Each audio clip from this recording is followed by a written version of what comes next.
Hello friends, कैसे हैं आप लोग। उम्मीद करता हूँ आप लोग अच्छे होंगे और मैं भी बहुत अच्छा हूँ। तो दोस्तों, आज के इस वीडियो में हम इस वीडियो को क्वेश्चन आंसर के फॉर्म में अ, बनाने वाले हैं, रिकॉर्ड करने वाले हैं, ताकि हर वो बच्चा जो सीए बनना चाहता है या जो कॉमर्स के लिए, जिन्होंने कॉमर्स ले लिया अपने करियर ऑप्शन में आफ्टर 10th, तो उनके लिए क्या अपॉर्चुनिटीज़ है। अगर कोई सीए बनने, तो सीए के लिए कैसे जर्नी शुरू करें, क्या होता है, या मेरी सीए की जर्नी क्या रही, ये सारी चीज़ें हम इस वीडियो में डिस्कस करेंगे। और मैं इस वीडियो में बच्चों को भी इनकॉर्पोरेट करूँगा, मतलब उन बच्चों से भी जानने की कोशिश करेंगे कि उनके दिमाग में कौन से सवाल हैं जो वो एक सीए से पूछना चाहते हैं। तो सबसे पहले मैं बुलाना चाहता हूँ शिवानी को। वो बीकॉम फर्स्ट ईयर की स्टूडेंट है और जानेंगे कि उनके पास कौन से वो सवाल हैं जो एक सीए से जानना चाहती हैं, और कोशिश करूँगा कि मैं एक्सप्लेन करूँ अच्छे से। तो हेलो, मैं शिवानी नेगी। मैं बीकॉम फर्स्ट ईयर की स्टूडेंट्स हूँ और मैं सीए अमित सर से ये जानना चाहती हूँ कि सर, अगर कोई सीए करना चाहता है, सीए की शुरुआत करना चाहता है, तो वो कहाँ से करे? ओके, तो ये एक कॉमन क्वेश्चन कि सीए की शुरुआत कैसे करें। तो सीए की शुरुआत करने की दो ऑप्शंस हैं। आप ट्वेल्थ के बाद भी कर सकती हैं और बीकॉम के बाद भी इसकी जर्नी की शुरुआत हो सकती है। अब दोनों में डिफरेंस ये है कि अगर आप ट्वेल्थ के बाद जाती हैं तो आपको इसका फाउंडेशन या एंट्रेंस एग्ज़ाम देना होगा, और आप ग्रेजुएशन के बाद जाती हैं तो जो फाउंडेशन या एंट्रेंस एग्ज़ाम बोल लो आप, सीए एंट्रेंस से आप एग्जेम्प्ट हो जाओगे। बट कंडीशन यही है कि उसमें परसेंटेज चाहिए। आई थिंक अभी परसेंटेज 60% या 55% मिनिमम की रिक्वायरमेंट है। तो अगर आपने बीकॉम में अच्छा स्कोर किया है तो आपको सीए फाउंडेशन के एग्ज़ाम देने की ज़रूरत नहीं होगी, मतलब सीए एंट्रेंस से आप एग्जाम्प्ट हो जाओगे और डायरेक्ट सीए इंटरमीडिएट से आपकी जर्नी की शुरुआत होगी। तो ये तरीका है, दो तरीके से आप सीए में एंट्री ले सकती हो ना। अगर कुछ और आपका सवाल है तो आप पूछ सकती हो। जी बताइए। थैंक यू सर, वैसे आपने बहुत अच्छे से समझाया। और मेरा नेक्स्ट सवाल आपसे ये है, क्या आपको शुरू से ही पता था कि आपको सीए ही करना है? नहीं, एक्चुअली ऐसा बिल्कुल नहीं है। मैंने जब 10th क्लियर किया बोर्ड एग्ज़ाम, तो एक्चुअली मेरे फादर चाहते थे कि मैं साइंस लूँ और मैं डॉक्टर बनूँ। बट जब मेरे स्कोर उन्होंने देखा, तो मेरे स्कूल के एक टीचर हैं, उन्होंने एडवाइस किया पापा को कि या फिर उस टाइम ये भी था कि साइंस के लिए थोड़े स्कोर अच्छा होना चाहिए। अब मेरा 70% मार्क्स था 10th में, तो मुझे साइंस वैसे भी नहीं दे रहे थे। तो मेरी एलिजिबिलिटी या तो कॉमर्स के लिए थी और आर्ट्स के लिए। तो फिर भी पापा ने रिक्वेस्ट तो की थी कुछ सोर्सेज से कि इनको किसी तरीके से साइंस दिलाए। तो फिर भी पापा को गाइड किया उन्होंने कि नहीं, देखिए जो ये बच्चा 60-70 स्कोर कर रहा है हर एक सब्जेक्ट में, बट साइंस में देखिए लेस देन 50 मार्क्स हैं इसके, मतलब ये इंटरेस्टेड है ही नहीं, इसका करियर नहीं बनेगा साइंस में। तो फोर्सफुली इसको 2 साल 11वीं 12वीं पढ़ाने के बाद ये करियर चेंज करेगा, तो इससे अच्छा है कि इसको आप कॉमर्स दिला दो। तो मैंने देखा कि पापा खुश तो नहीं थे कॉमर्स लेने से, क्योंकि उनको लगा कि अब ये डॉक्टर तो बनेगा नहीं या इंजीनियर तो बनेगा नहीं, क्योंकि साइंस मिली नहीं। फिर मैंने अपनी कॉमर्स की 11th की जो स्टडी है वो शुरू की। फिर जब मैंने ट्यूशन ज्वाइन किया 11th का, तो जो जिस भैया के पास मैं जाता था, मैंने फिर पता किया उनके बारे में कि वो भैया सीए की तैयारी कर रहे थे। और सीए फिर बस ये था कि हाँ, मतलब पता चला कि यार सीए कुछ होता है या बहुत मुश्किल है, बट फिर भी पता नहीं कि सीए है क्या।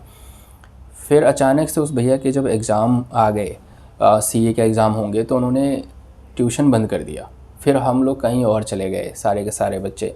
तो जिस भैया के पास गए वो भैया भी सीए ही कर रहे थे। फिर मेरे से 11th के, जब 11th तो बीत गया, 12th में जाके मैंने उनसे पूछा कि भैया ये सीए है क्या और कौन कर सकता है, कैसे बन सकते हैं। तो उन्होंने बताया कि यार देखो, बहुत टफ़ है सीए और बहुत साल लग जाते हैं, बट ये है कि सीए की जो रिस्पेक्ट बहुत है, मतलब कॉमर्स में एक सबसे टफ़ कोर्स माना जाता है। तो मेरे दिमाग में जैसे उन्होंने बोला ना कि ये टफ़ कोर्स है, मुश्किल है, तो मैंने बस वहीं उसे चैलेंज की तरह ले लिया। चलो यार, पापा भी चाहते थे कि मैं डॉक्टर बनूं, अब डॉक्टर जैसा डॉक्टर मेरी अंडरस्टैंडिंग ये थी कि डॉक्टर बनना भी बहुत टफ़ है, तो टफ़ वहाँ भी है, टफ़ यहाँ भी है। तो उस टफ़ वर्ड को लेके मैंने चैलेंज ले लिया कि नहीं, अब तो सीए ही बनना है। क्योंकि जो चीज़ टफ़ है होती है उसी की रिस्पेक्ट होती है, या उसको करने के बाद ही आपका करियर अच्छा कर सकते हैं। उस टाइम तो 11th-12th में तो अंडरस्टैंडिंग यही होती है कि चलो ठीक है, ये मुश्किल है ना तो कर लेते हैं। जैसे क्लास में फ़र्स्ट आना है, मुश्किल है ना लोग, लेकिन एफ़र्ट तो लगाते ही हैं।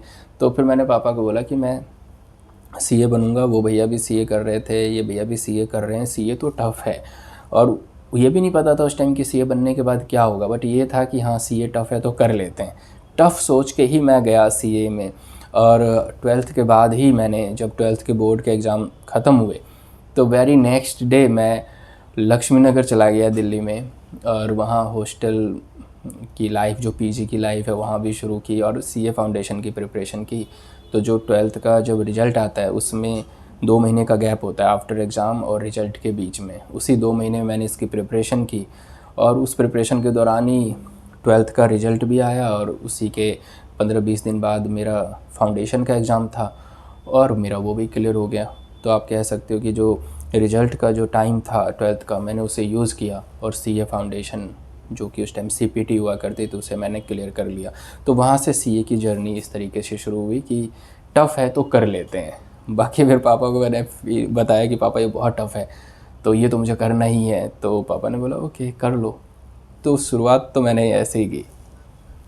और कुछ है तो आप पूछ सकते हो। तो सर, जैसा आप कह रहे हैं कि सीए, मतलब आपको भी बहुत लोगों ने बताया सीए टफ़ है, मुश्किल है, बहुत कुछ लोग कर पाते हैं, कुछ लोग नहीं कर पाते। तो आप, मतलब मैंने ये भी सुना है कि इसमें बहुत सारे सेक्रीफाइसेस करने पड़ते हैं। तो क्या आपने, मतलब आपने क्या क्या सेक्रीफाइस किए, आप बता सकते हैं? सेक्रीफाइस तो ज़्यादा मैंने नहीं किया, क्योंकि आप ये भी नहीं कह सकते कि मैंने मस्ती नहीं की स्टडी के टाइम पे या ऐसा कुछ।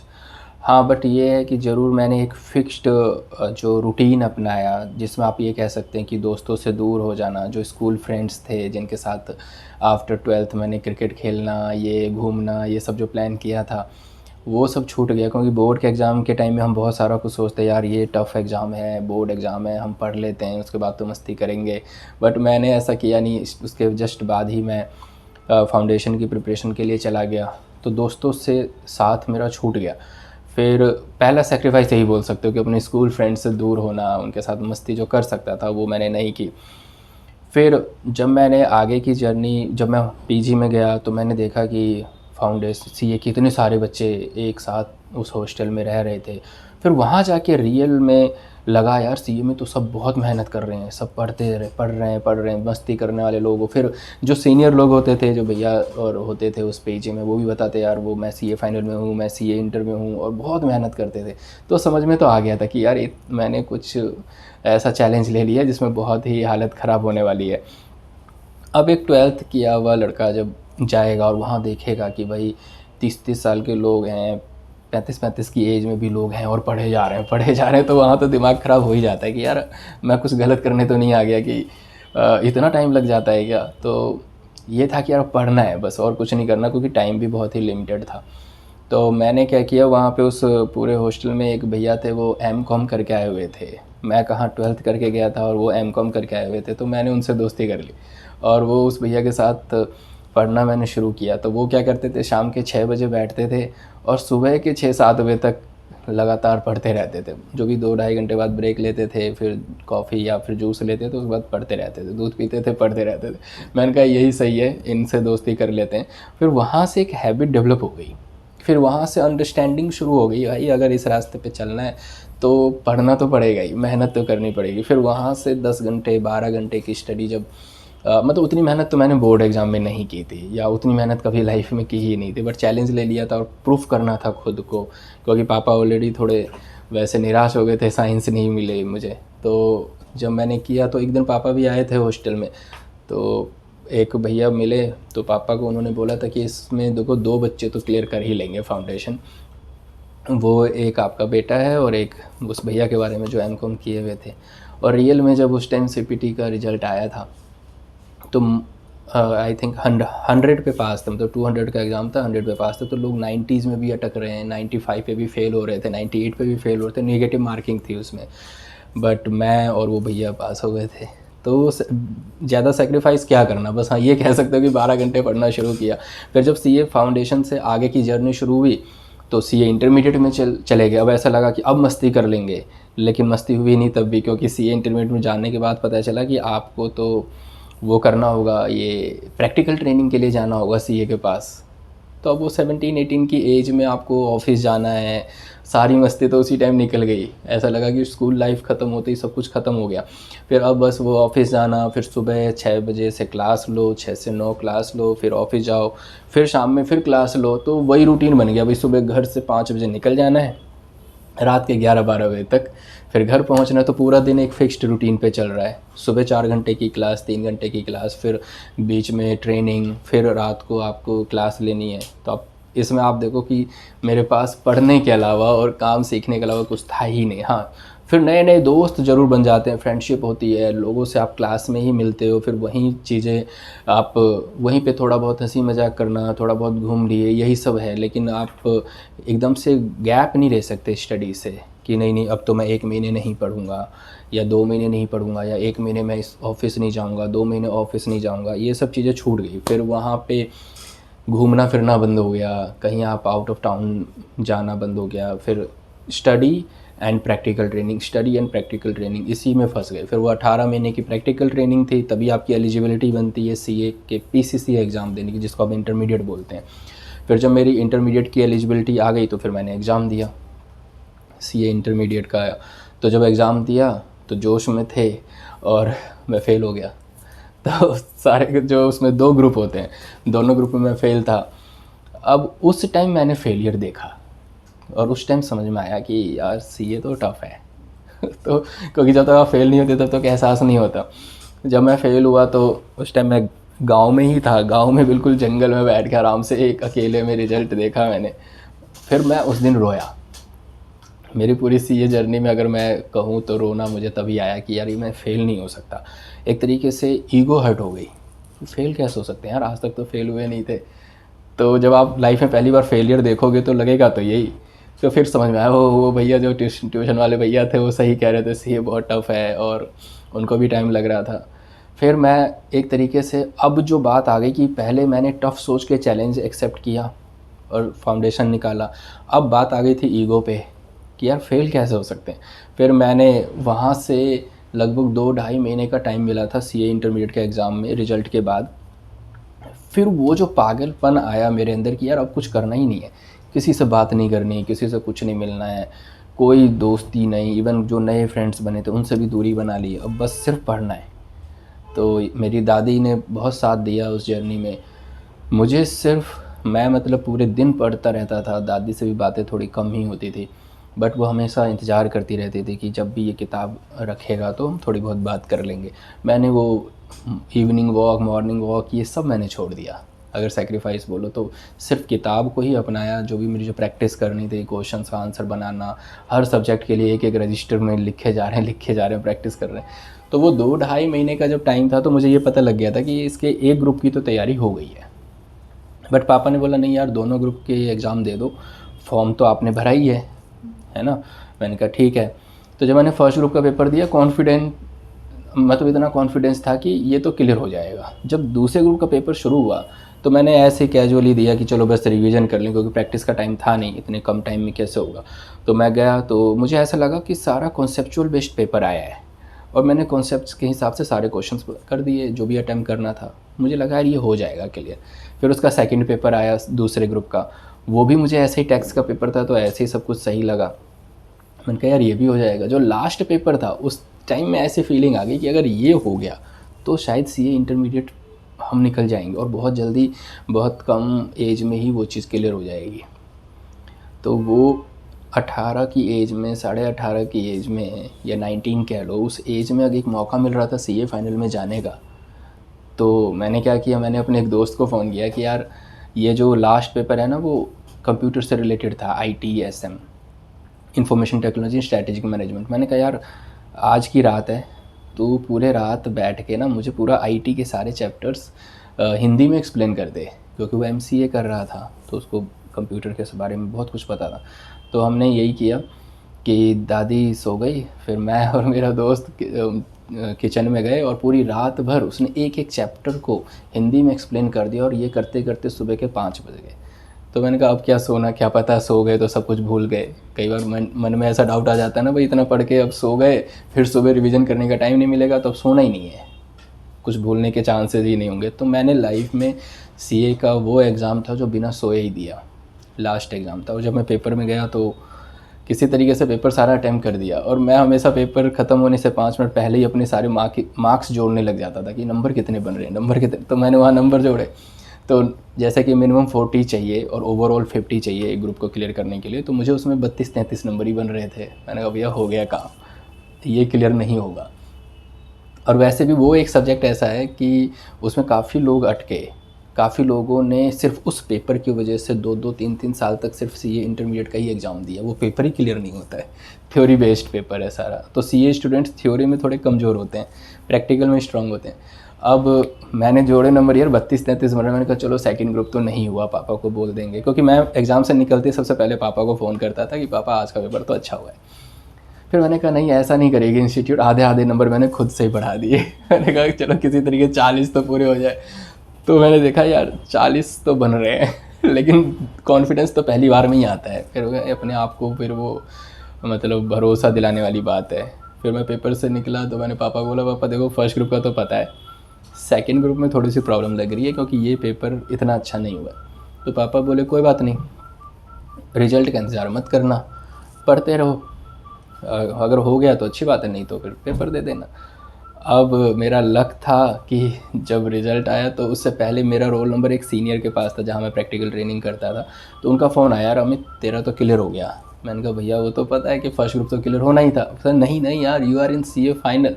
मुझे बिलीव नहीं हुआ। फिर मैं गया, फिर वो साइबर कैफ़े पे मैंने देखा कि हाँ यार ये तो सच में मतलब मेरा तो क्लियर हो गया है। तो उस टाइम फिर एक आ गया कि ओवर कॉन्फिडेंस हो गया मैं, ओवर कॉन्फिडेंस आप में आ जाते हैं ना ऐसे लोग कि हाँ यार अब तो ये क्या, अब तो सीए फाइनल में आ गए। फिर वहाँ से थोड़ा सा ट्रैक मेरा गड़बड़ होना शुरू हुआ, फिर थोड़ी दोस्ती में भी इन्वॉल्व हुआ, सीनियर लोगों ने फील कराना भी शुरू करा दिया कि ये बहुत टफ़ है फाइनल, भैया इंटरमीडिएट तो कर लिया लेकिन फ़ाइनल तो भैया बिल्कुल एक समुद्र जैसा है, बहुत सिलेबस है ये वो।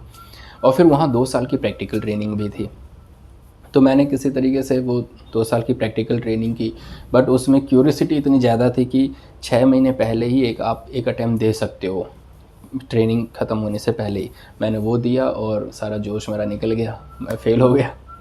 तो अब आप बीकॉम फाइनल में भी हो और उधर सीए फाइनल में भी हो। ऑलमोस्ट 21 का भी उस टाइम नहीं हुआ था कि मैं फ़ाइनल का एग्ज़ाम दे रहा हूँ। तो ये था कि भाई सीए फाइनल करते करते बीकॉम फाइनल करते करते सीए फाइनल का एग्ज़ाम दे रहे हैं, तो कॉन्फिडेंस ही एक अलग लेवल का होता है, एक स्वैग आ जाता है।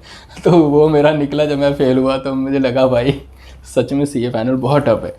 तो मैंने जब मेरी ट्रेनिंग ख़त्म हुई तो फिर जो मेरा अटैम्प्ट ड्यू था तो उसमें मैंने फिर पेपर दिया, मेहनत की, तो फिर बहुत ग्रुप ही दिया। अब इस बार मेरा एक ग्रुप क्लियर हो गया। जब रिज़ल्ट आया तो अब भी मुझे लगा कि अब तो ऑलमोस्ट सीए बन गए, क्योंकि 90% तो एग्ज़ाम ख़त्म, सीए फाइनल का फर्स्ट ग्रुप भी क्लियर हो गया। अब सोचो 21 की एज में या उससे पहले ही 2-4 महीने पहले ही, मतलब 21 का भी नहीं हुआ था, तब मेरे सीए फाइनल का ग्रुप क्लियर हो जाना। तो उस टाइम में क्या था कि मुझे कोई गाइड करने वाला मिल जाता, कोई बड़ा भाई, कोई अच्छा सीनियर या इस टाइप से जो अच्छे से बता पाता। वहाँ मिस्टेक होनी शुरू हुई। जब सेकंड ग्रुप की प्रिपरेशन शुरू हुई मेरी, तो मैं फ़ेल हो गया सेकंड ग्रुप के अटैम्प्ट में। अब दोबारा से मैंने मेहनत की और फिर मैं फ़ेल हो गया। जब मैंने लगातार 2 बार सीए फाइनल के मतलब सेकंड ग्रुप में मैं फ़ेल हुआ, तो मुझे ऐसा लगने लगा कि मैं एक ट्रैप में फंस गया हूँ।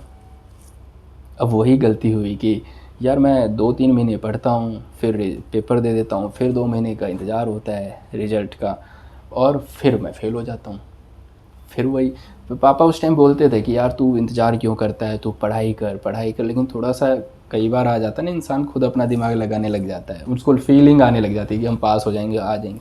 जब मैं लगातार 3 बार फ़ेल हो गया सेकंड ग्रुप में, तो मुझे लगा भाई ये पढ़ाई लिखाई तो अब मेरे बस की नहीं है।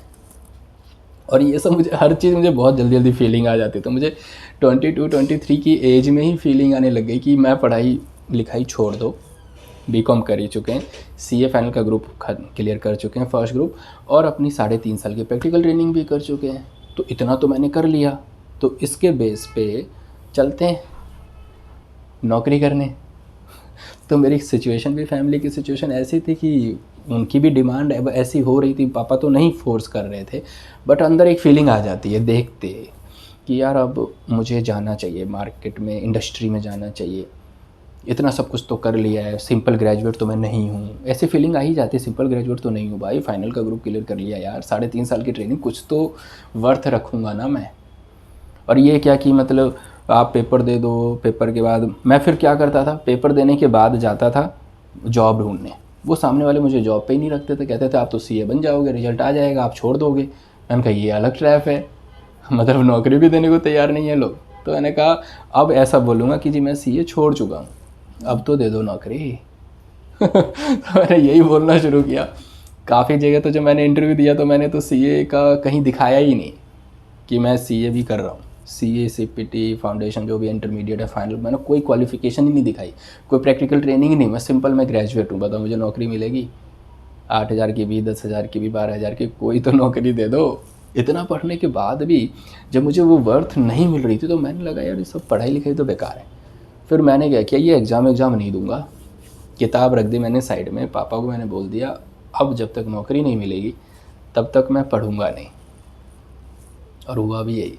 मैंने फिर एक एग्ज़ाम भी स्किप किया, मैंने एग्ज़ाम नहीं दिया। नहीं, अब वो ट्रैप में नहीं जाना है कि एग्ज़ाम दूंगा फिर नौकरी खोजूंगा फिर लोग वही बोलेंगे। तो लगभग 6-8 महीने तक मैं नौकरी ही सर्च करता रहा। आप ये कह सकते हो कि अगर फरवरी मार्च से मैंने नौकरी ढूंढनी शुरू की तो पूरा का पूरा गर्मी बीत गया। और उस टाइम मैं मतलब लिमिटेड पैसे होते थे, लिमिटेड अमाउंट दिया जाता था पापा की तरफ से, 100-50 जो भी होता है, कि उसी में मैं पूरी दिल्ली का चक्कर काट रहा हूँ, वहाँ जाना इधर जाना, बस से करना ट्रैवल, सब था। मैं जब क्लासेज भी लेता था 2-2 ढाई-ढाई घंटे बस से ही ट्रैवल करता था उस टाइम भी। फिर बीच में मेट्रो सब यूज़ करना, पब्लिक ट्रांसपोर्ट यूज़ करते थे, टाइम भी बहुत जाता था उन सब में। बट किसी तरीके से जब मुझे लगा यार नौकरी भी नहीं मिल रही है तो सच में मुझे लगने लग गया था यार it's a wastage of time. मैंने कितना टाइम दे दिया। रियल सेंस में तो मुझे अब जाके पता लग रहा है कि लोग बहुत टाइम लगा रहे हैं उसमें। मैं तो वो 21-22 की एज में मुझे ऐसा लगने लग गया कि मैं तो भाई बहुत टाइम लगा दिया सीए में, अब तो इसको छोड़ दो। फिर फाइनली जो भी है, जब भगवान आपको ना जज कर रहा होता है, देख रहा होता है कि आप किस लेवल पे एफर्ट लगा सकते हो, जब उन्होंने देखा या जो भी है कि 6 महीने 8 महीने तक मैं थका नहीं, कितने इंटरव्यूज़ दे दिए। याद आ रहा है मैं तो एक बार फैक्ट्री में चला गया था कि लेबर ही बन जाऊंगा। भाई मेरे पास खोने के लिए है ही क्या, लेबर भी बनूंगा तो कम से कम कुछ तो पैसे मिलेंगे।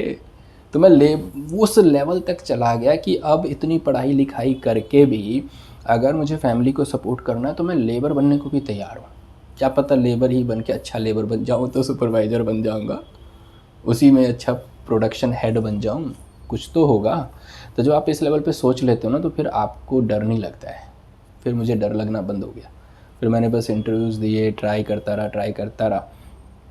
फिर मुझे याद है कि 1.5-2 महीने बाद एक कंपनी से कॉल आया कि आपने 2 महीने पहले इंटरव्यू दिया था, सेकंड राउंड के लिए आ जाओ। मैं गया उनके पास, तो उन्होंने मेरे से पूछा कि आपने तो सीए में सारी ऑडिटिंग का ही काम किया होगा, ऑडिट की होगी, तो आपके पास 2 ऑप्शन है, या तो आप यहाँ भी ऑडिट का काम करो या फिर एक अकाउंटेंट के टेबल पे या ऑडिटर के टेबल पे ये पेपर कैसे बन के आता है, ये चीज़ होती कैसे है, ऑपरेशनल चीज़ों में जाओ, ऑपरेशनल अकाउंटिंग में जाओ, ऑपरेशनल डॉक्यूमेंटेशन में जाओ, इसको बनते हुए देखो, बनाओ, ये सब सीखना है, ये सब करना है। मैंने कहा सर मुझे ऑडिट तो पसंद नहीं है, मुझे वो सब चीज़ सीखनी है जो ऑपरेशंस का काम होता है। तो बोले सैलरी कितनी लोगे? मैंने कहा भाई जो भी आपकी कंपनी में एक देते होंगे इतनी क्वालिफ़िकेशन वाले को सैलरी। तो मुझे याद है कि मैंने 17,000 पे अपना करियर शुरू किया, और मेरे लिए वो 17,000 आज के लाखों के बराबर है। क्योंकि वो फर्स्ट अमाउंट था जो मुझे मेरी वर्थ बता रहा था कि भैया तुम इतना तो वर्थ रखते हो। हाँ, फिर वहाँ से एक पागलपन, अब क्या है ना कि अब ऐसी सिचुएशन में जब आप जाते हो ना तो फिर भूल जाते हो, दोस्ती भूल जाते हो,